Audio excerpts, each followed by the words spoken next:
All right, good afternoon, everyone, and you are welcome to today's class. And I hope your weekend was great as well as your last week. I welcome you once more to today's class. Today, we shall continue with our course and we shall be discussing the concept of heteroscedasticity, which is one of the topics that we are considering for this particular semester. And then in the outline, we shall be looking at the nature of heteroscedasticity, the causes of heteroscedasticity, the consequences of heteroscedasticity, detection of heteroscedasticity, and the remedial measures. And as an introduction, we need to look at the nature of heteroscedasticity. You would recall that one of the assumptions of the ordinary least square estimation technique is that the variance of the error term would remain constant in repeated sampling. You can recall that in all of the assumptions of the OLS, we have that the error term is a random variable that can assume any value, either positive, negative, or zero. And you can also recall that we uh, made further assumptions that the mean of the error term is zero. Then the third assumption is that the variance of the error term in repeated sampling is constant. And when that particular assumption is upheld, we say that the variance is homoscedastic. The variance is homoscedastic.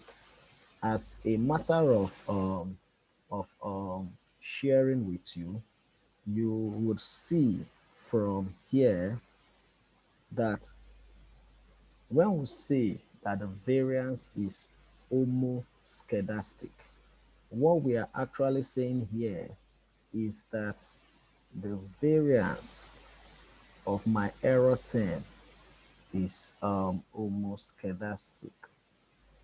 Okay. Um, all right. So we say that the concept of heteroscedasticity is just like the opposite of homoscedasticity. And when we say that the variance of our error term is homoscedastic, it means that the variance of the error term is constant in repeated sampling. And that is why we use this particular sign and we say that the variance of the error term is constant. This is the variance of the error term, and this is homo, all right? The word homoscedastic, homo means one, and skedastic means spread. So when we say it is homoscedastic, we are saying it has a constant spread, a singular spread. And then the concept of heteroscedastic is the other case where the variance of the error term is no longer constant. That is, we have different variances, all right, of our error terms in repeated sampling. And in that case, we say that the variance, all right, is not constant. That is why you have the variance subscript I. The subscript I there is telling you that for each repeated sampling, we will have different variances. Okay? So that means what this is trying to say is if I have the population of an object or a population of an economy, the population of my function, maybe I want to examine the effect of consumption on the income of individuals, all right? The effect of income, sorry, on the consumption of individuals. Okay, so if that is the case, that this is what I want to assume, all right? What that means is that I have my population. So if, for example, my pool of population maybe I want to conduct that study for undergraduate students in Unilag. So I have the University of Lagos. Okay, the University of Lagos is made up of 12 faculties. I cannot estimate the entire population. And so, if I can't estimate the entire population, what will I do? The next thing I need to do is I need to take samples. So, if I want to conduct that research between for University of Lagos and I decide to get three researchers, for example, Ore, Solomon, and Kayode. So Ore would go to each of the faculties and decide to select, say, five respondents from each faculty times 12 faculties, that's 60. Okay? And that's 60. So if that is 60, so what Ore would do is Ore would then definitely do what?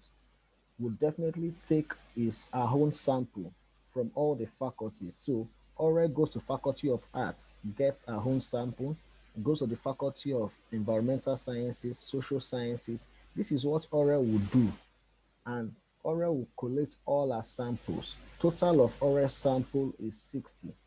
So Ore will definitely um, ask people, those students, 60 students, what is your income pattern?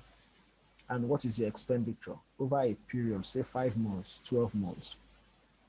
Solomon would do likewise. And what would Solomon do? Solomon would also do what?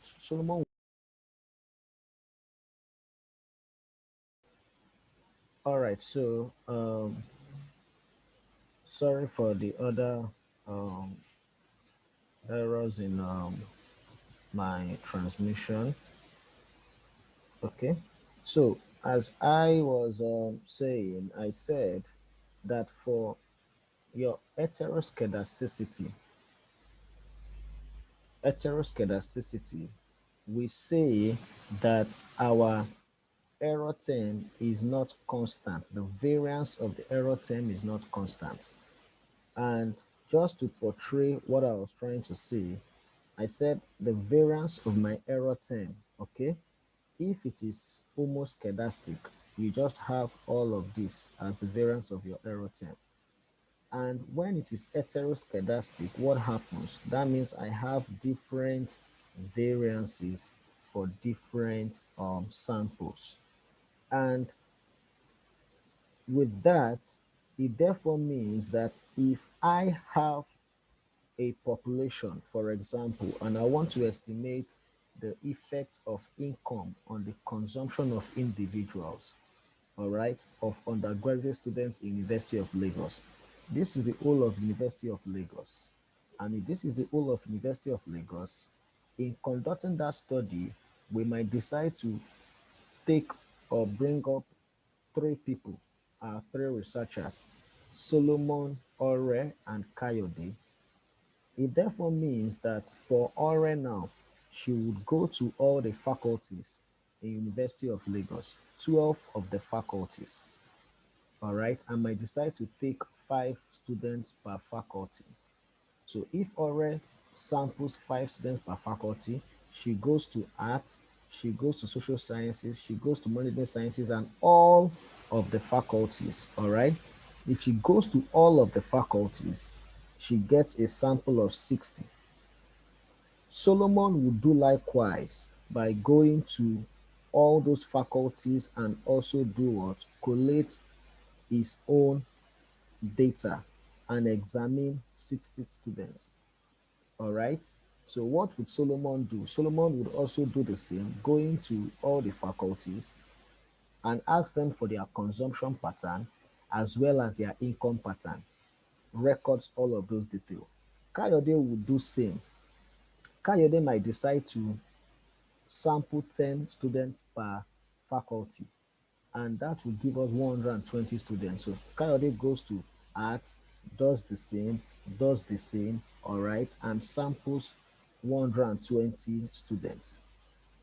Now, if three of them are to estimate their model using the ordinary least square, okay, The thing there is that Ore would employ OLS, Kayode will employ OLS, and Solomon will employ OLS. Remember, their model will be C is equals to beta 0 plus beta 1 y, okay? C subscript T.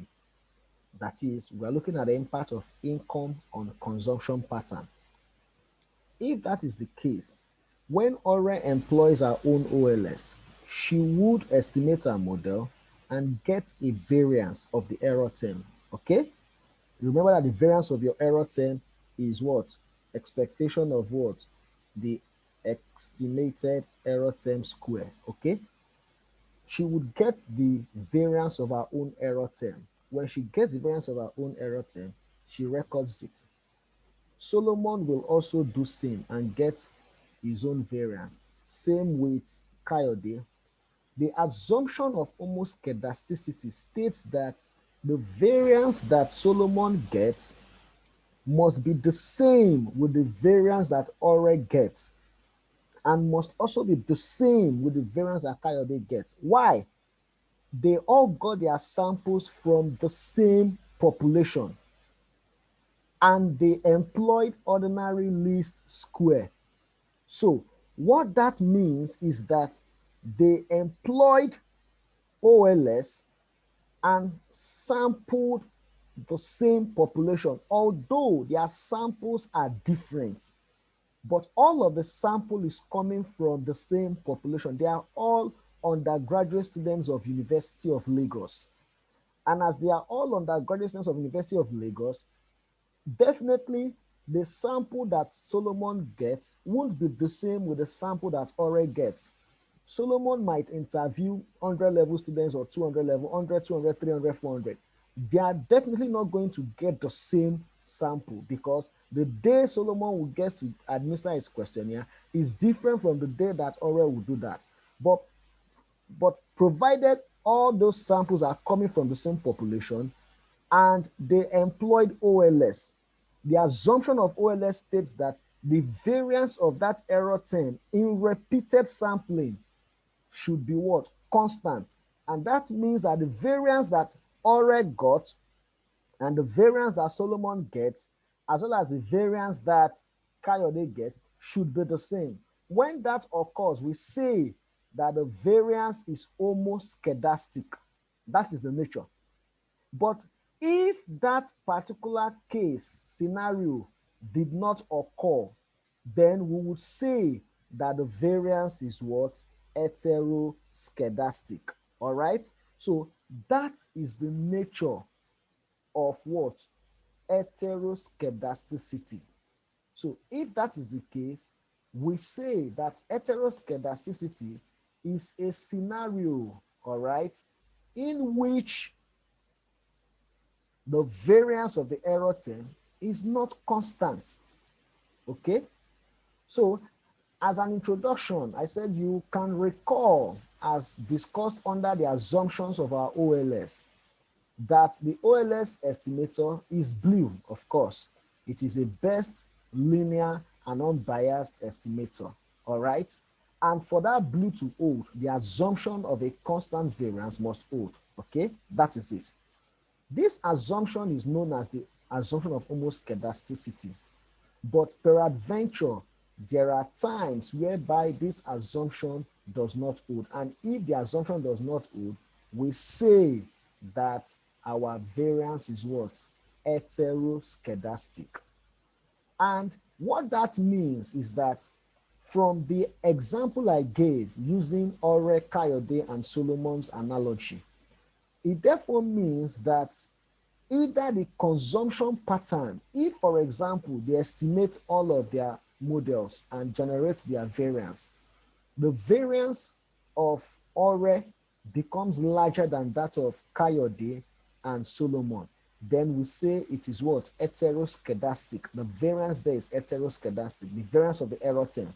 So what that means is that if the variance of Ore is larger than the two, it means that the pattern of consumption and income of the samples that Ore collected are pretty much larger than the income and consumption pattern that what happened that Solomon and Kayode collected. So if, for example, you know that the income of students must be proxied, all right, income of students must be proxied by their stipend, monthly stipend. So all of them are living in Lagos, for example, and we know the economic situations in Lagos.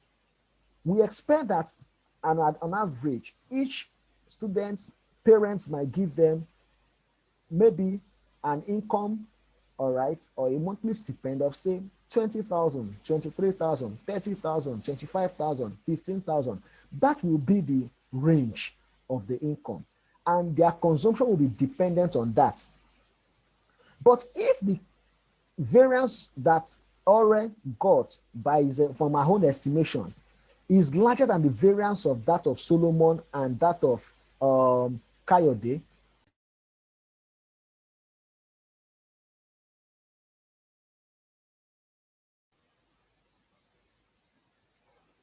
I'm sorry, the network is just proving stubborn today.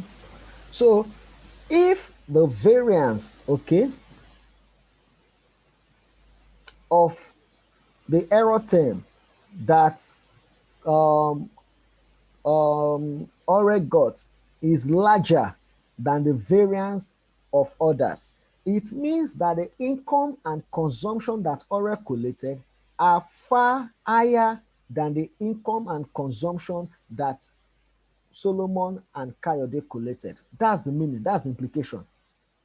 And therefore, that suggests that probably it's not the same economic situation that is affecting the income, monthly stipend that the samples of Ore are receiving.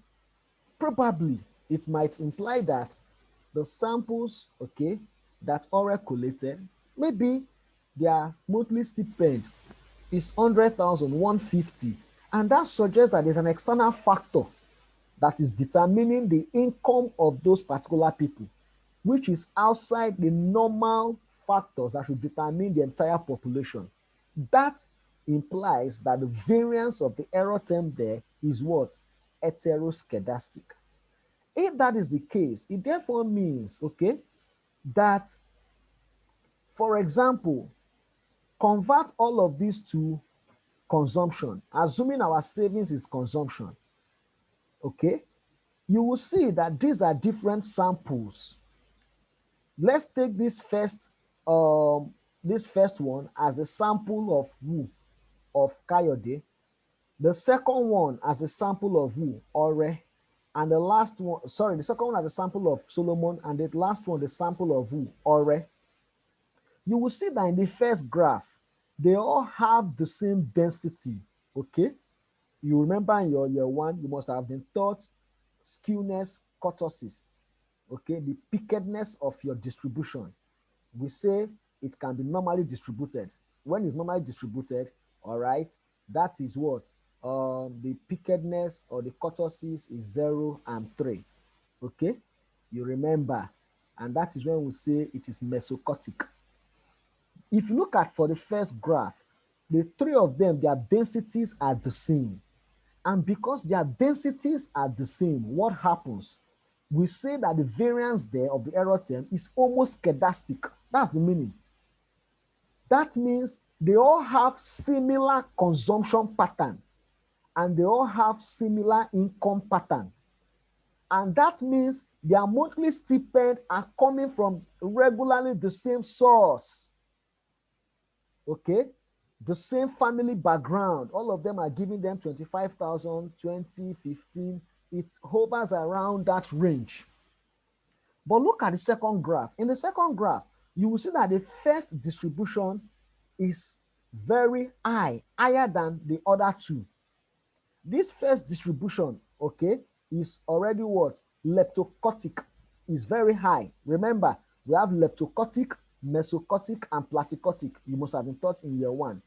And how to calculate to know if your distribution is leptocotic, platycotic, or mesocotic. For this, the first one is leptocotic. See, it is very large, okay, it's tall, while the other two remains the same. That means the variance you should get in the first density is not the same with the variance in the second and the third density. The variance in the first density is therefore similar, all right, to what? To the variance of Ore. That means for that first one, it is shooting up, meaning that the income or the monthly stipend of those particular students is far more larger than the income of others. Other factors will now be responsible for it. And those other factors, of course, you will say is, what do you call it? Other sources, all right? I wouldn't want to mention names. Maybe they have uncles or uncle that is giving them what? Those particular stipend.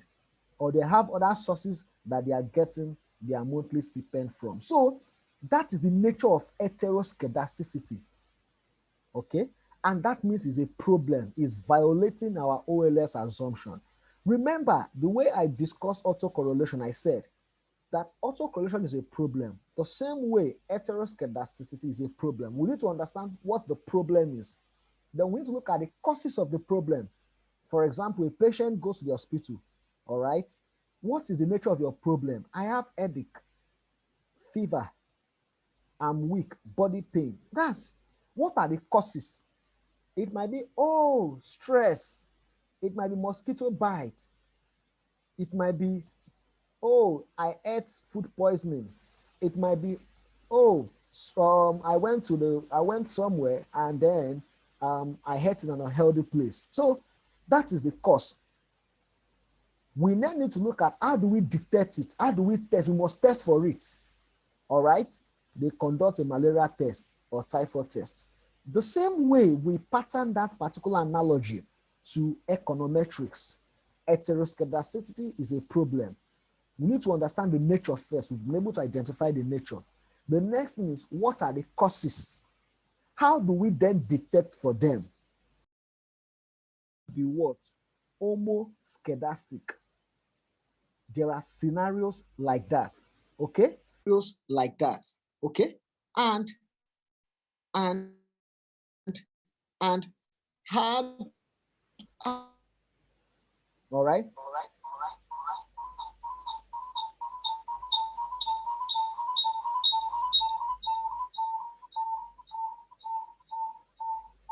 So how do I mean when I say that there are scenarios like that in which your variance of your error term will no longer be what?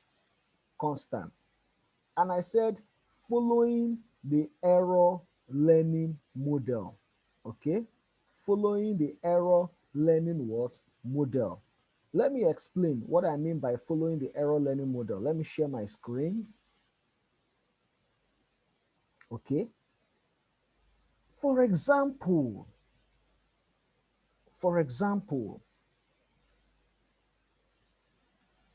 we assume that the learning theory, or we follow the learning theory that states that the more people do a particular task, the error they commit from that task reduces. That's the error or learning curve theory.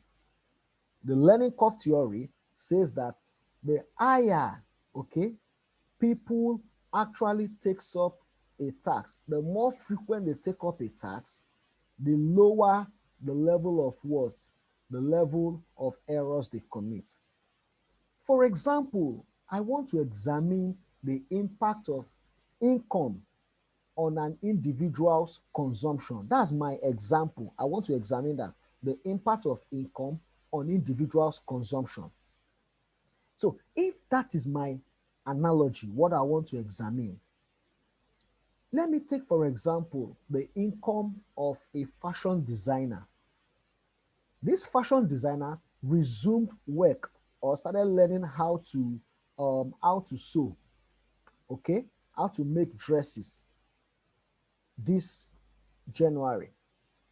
And I want to look at the dresses